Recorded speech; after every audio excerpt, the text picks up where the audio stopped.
All right, back to the spoiler section of my review. It's a couple of days after I first saw the movie, and I got some more thoughts about it. Spoiler thoughts regarding finer details of the movie that I noticed after thinking about certain details of it that I didn't really pop into my head until later on, and I couldn't take notes inside the theater, so it made it more difficult for me to recollect everything on my initial review. But I like the movie less and less as time goes on, though I think it is better than Fallen Kingdom and Dominion, but it's still not a particularly good one unless if your standards are so simple that you don't really, you're just a fan of dinosaurs in these movies and don't really need too much from your movie. But I'm just going to break down certain nitpicks and stuff that I didn't really like about it. But for the most part here, the plot, the whole incursion into the island, and considering how much money is on the line and what's at stake here, bad plan.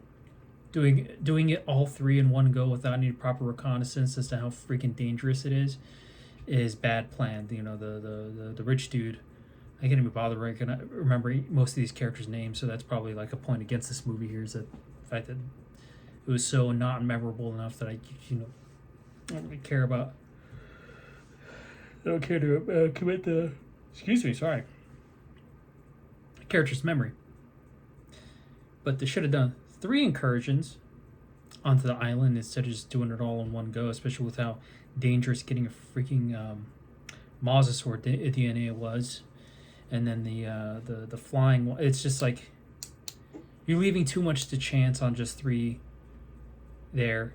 And then the plan is to only do 1 helicopter for 2 minutes. Like, I like that they had a backup plan, but it's just like, if they're going to plan this much and put this much money into it, they should have just done 3 incursions with top secrecy just to minimize the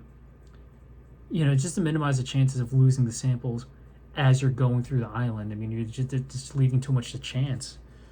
That's bad plan. Yeah, the bad planning, including the rescue operation. They should have scrubbed the mission and doubled back once they picked up the family and gotten as much information out of them as possible in terms of how they came to be attacked so far away from the island. Getting rid of that, because they're kind of a liability. You don't have much resources and stuff to take care of like 3 additional people, or 4 additional people rather, on the mission. That's another thing that's like, come on, cut your losses, turn the boat around. What's the timeline? Either there is a timeline and it's just like they don't. I just didn't really pay attention to the movie. I don't know, but should have been really should have turned around as soon as they picked up the family. 2, the family really should have known better. I mean, it's established that the world has dinosaurs around everywhere except they've died out, and they're focused on the equatorial parts of the Earth. So how the hell they're going sailing across the Atlantic and not to consider the possibility of encountering dinosaurs way out in the middle of freaking nowhere? And why are you asking like those are sails and all that off the distance? It's like, yeah, those are spinosaurs. You kind of giant predatory amphibious dinosaurs, sauropods that can easily attack a boat and kill everybody on board. How the fuck do you not adjust your course and either double back to the nearest port, or you know what I mean? Like, it's just that they're playing too dumb, and that's the thing that took me out of the movies. How does the family not know the risks? So when Mahershala Ali or the other guys were grilling the family about what had happened, it's like, yeah, they were right. It's like, it's only by sheer luck that they were rescued, but like, they should have dropped them off as soon as they picked them up too. I mean, that's especially with the fact that you don't want them privy to too much of the details of what's going on. You kind of want to cut them loose as soon as possible without spilling the beans on what's going on and why they're on that mission, because, well, you don't want to cut down, of course, but a leak of information out to the public to other rival companies. So you kind of want to just like keep it need to know basis and only have people tagging along who actually know and are part of the mission. So I don't know why they didn't turn the family around. That's it. That's the Spinosaur chase with the Mosasaur. That was, I definitely did see a lot of Jaws influence on that one, though it wasn't as intense as the similar sequence on Godzilla -1. You know, I think they might have showed a little too much in the trailers, but this is a recurring theme about the movie where it tried and failed to reach the heights of the stuff that they were trying to do homages to, especially from the original movies. And you know, it just didn't really do it for me so much. I mean, it's a spectacle, so for casual viewers, it's probably sufficient enough. But for someone who knows movies and knows kind of what to expect, it's just, you know, should have been a little bit more. And with the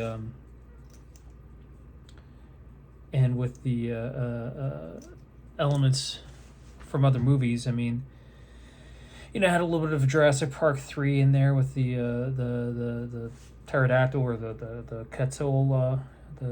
Quetzalcoatlsaur. I forgot to see him like my. I can't even bother to remember the details of the movie. That was an alright segment. The whole movie was just okay, but it wasn't as like dumb and failing to achieve its intentions as much as the previous two movies. You know, the scene in the little convenience store in the center of the island was pretty much like an homage to the kitchen scene in the first movie, except not quite as well done. The tone of the movie was kind of all over the place, and I think under a more skilled director, I think only Spielberg could have achieved that in the original movie, with blending sort of the adventure, whimsical nature, first getting on the island and then it turning into a disaster and pretty intense sequences, but also putting a little bit of heart into it. I think modern filmmakers can't really do that as well as before, and it's been a problem for Hollywood for, you know, coming up to 2 decades now, because I noticed that starting off from Transformers, there's always like bits of humor they try to bring levity and charm into movies, but the jokes are too jokey and not just little nice moments that previous movies have been able to do. And I think the movie would have benefited either to be like a family adventure, leaning one way entirely, or leaning totally into the horror monster movie aspect of it, because it did certainly begin like a monster movie, like a sci-fi proper monster movie. But again, it wasn't as the beginning part too. I'm kind of all over the place, but the beginning part was aggravating because of the fact that it's just like, how did all the systems fail all at once and then cause a system to reboot? Did they not know the mistake of Isla Nublar, or the first island? If this is the same continuity as Jurassic World, where retcons Lost World in 3 and just goes straight from park to world, because they did reference it in Jurassic World, the first one, about the park failure and how like people died and stuff. So like, shouldn't InGen have known to have a more robust security system for containment protocols like that? The chocolate wrapper just final destinationing and like causing a whole containment. That stuck out to me. What else? Speaking of tone and all that stuff, the music using the theme prematurely when they're getting onto the island, or they're recruiting the boat crew and the other members of the team, a little too premature. Should have used it when they got to the actual island and not just some, you know, base. And once you get into the rhythm of certain sequences and set pieces and stuff, and when each person gets picked off one by one during each encounter, you kind of know to expect somebody's going to die. So that kind of, was a little too predictable in that regard as well. Though I can give it props for the filmmakers to understand when to let a certain moment breathe. The Titanosaur, the big the long necks in the field, that was probably the closest to the magic and the wonderment of the original movie that the movie did go, and it could have, under less talented filmmakers, it could have been punctuated with just a random jump scare of like T-Rexes hunting in the field and then turning into a big overdone chase sequence out of the field and all that. No, they let that moment breathe because it was a nice touching moment, and you really felt for the animals. So it did do that right. There were certain moments where I was expecting those kind of jump things, but it didn't overplay that trick, and so the filmmakers knew not to do that. Under more cocky or egotistical, more smarmy filmmakers, they would constantly ruin a good moment to try to keep the audience guessing rather than focusing on characters and story a little bit more, and just knowing when to let moments breathe. So that is one section of the movie that I do appreciate it. Especially with Dolores, the little dinosaur. That thing was cute, and I think that's more for the kids, but it didn't overplay its hand on that because that dinosaur wasn't. It was just kind of there to lighten up the mood, especially for the younger audience members, I suppose. Though there was moments of it where it went away and reappeared in other parts of the island way faster than it should have. That took me out of it because a little creature like that would not have survived crossing that kind of distance and not get picked up by some larger dinosaurs. But I'm kind of glad they didn't kill it off for some stupid sort of like shock factor. So I guess I can appreciate that. See here, I'm just going through my notes here. Too much CG again. That also like that's something I pointed out in the first Jurassic World movie. Is just over dependency on CG. Once you don't have tangible dinosaurs there, it's very difficult to sort of buy the magic of these creatures walking the earth once again.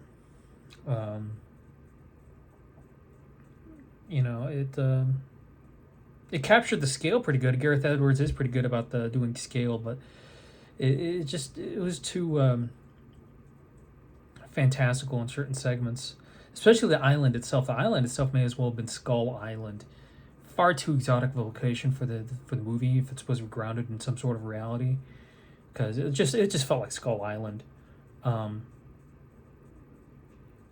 knowing islands like this don't actually exist in the world, I couldn't buy it as much as I could have in the first two movies, like Isla Nublar and Sorna. The way the filming locations for those islands, it felt those islands felt natural enough that you can absolutely believe that something like that could be real. And so, I was able to accept that in the previous movies, but in this one, it's just kind of went a little too much with the location.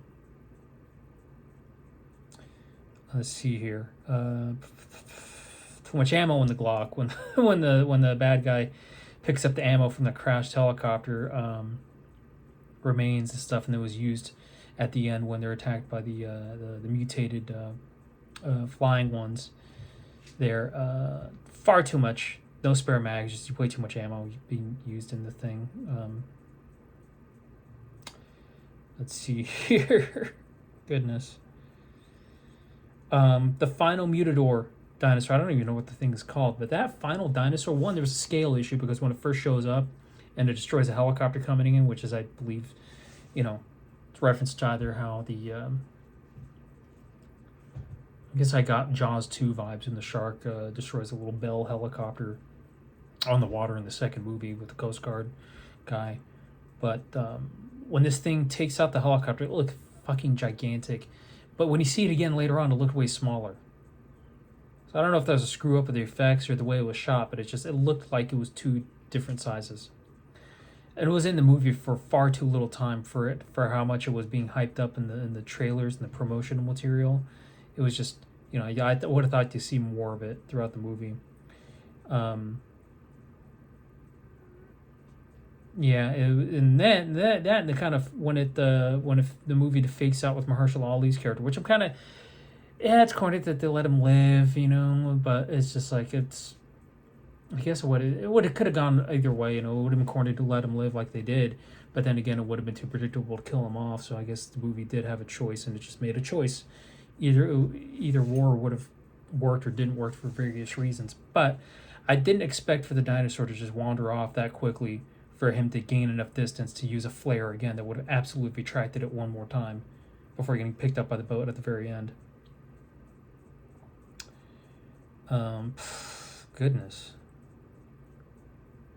Scarlett Johansson's background, her character is her background is a little far-fetched. I mean, her being a Marsoc, she should have been written to be like some sort of intelligence thing or some sort of like, either CIA or like CIA field agent, intel person, Secret Service, private security, something like that, because I just couldn't buy that, just another nitpick. Overall, the movie had a lot of problems with it. And it's just the Jurassic series franchise has jumped the shark so many times at this point. And I've been saying it since Fallen Kingdom came out that at this point, and I think I mentioned it with my Being Extra trailer, a reaction video with Jorge, and I've been saying it every time and time again. Instead of milking the Jurassic franchise so much to where it dilutes the magnificence of the first movie, like many franchises, there's more bad installments than good at this point. Rather than just keep pushing it, they should just cut their losses, and if they want to do a dinosaur IP thing, and it's got to be an established IP studios, Universal just either has to lean into the horror survival aspects of it and make a freaking Dino Crisis live action adaptation of it, because that's pretty much what Fallen Kingdom turned out to be in that mansion. It just felt like a Dino Crisis movie, so they should have just committed to that, without having to work its way into some sort of canon with Jurassic Park. Or if they want to go the action-y route and just go full crazy with exotic locations and monsters and weapons and all that stuff, fucking make a Turok movie. That's an underrated, underutilized IP that I'm sure the old heads and stuff, kids who grew up on the N64 and all that in the 90s would freaking love, would be to see a new, some adaptation of Turok. That'd be badass. I'd watch that. I'd rather watch that, a Turok movie or a Dino Crisis movie, than another Jurassic movie. It's... Now, one thing I did like about the character from Mahershala Ali that they did establish that they could have hit home a little bit more was the fact that he's, he kind of lost a family in some form or fashion, either like, losing his child to some sort of death or illness, getting split from his wife, and then his protective instinct over the little girl with the family. If they kill off the father and do that, and it would have been too much one note with too similar to Alien, but I guess I get Ellen Ripley vibes with Newt in Aliens. I got those vibes from Mahershala Ali, which is cool. It's offered a cool character motivation for him and gave him something more than just being the cool, smuggler guy that's friends with Scarlett Johansson. The doctor character was nowhere near as annoying as he could have been otherwise, so that's good. They didn't make him into like a total dorky dude like he did, step up and do the things where he wasn't just a helpless science guy throughout the movie. He did step up, so they didn't overplay a lot of the characters like they would have otherwise.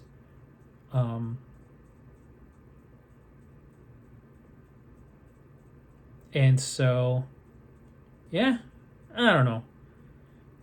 I purposely avoided watching other videos about the movie to sort of have my own personal take on this, but this is about as much of the notes as I could review about this film. If you really want to watch another dinosaur movie or just really like Jurassic Park movies, feel free. Go ahead, watch it. If you don't really care for this stuff and just kind of switch your brain off and watch these kind of movies and enjoy, hey, God bless you, but I got to be as perfectly as... I got to assess it as much as possible. And yeah, I didn't quite like this movie.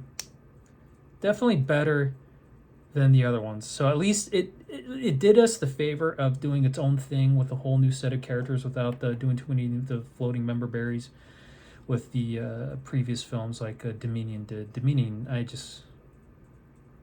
Dominion coming out like that right after Top Gun Maverick in that summer was just further illustrated how much better executed Maverick was compared to Dominion. This film was just, I don't know, it's probably going to make a lot of money, which is If it breaks even, I'll be, that'd be okay, I suppose. But if it just makes gangbusters, I really hope not, because I'm just tired of more spin-offs where there's not much more story to tell when there's other IP or other stories that could be told. And if you're going to do another Jurassic World movie, just either lean one way or the other. Just make it good. Just make it good. I'm one of those people that didn't terribly mind Lost World, and in comparison now, in retrospect, Lost World is probably a far better movie than what people initially gave it credit for, just because of the new stuff that's come out since then to compare it to. But Lost World had some pretty memorable characters and some story arcs and some set pieces. Never mind the ridiculous gymnastics sequence with the raptors, but other than that, I mean, it was a decent movie.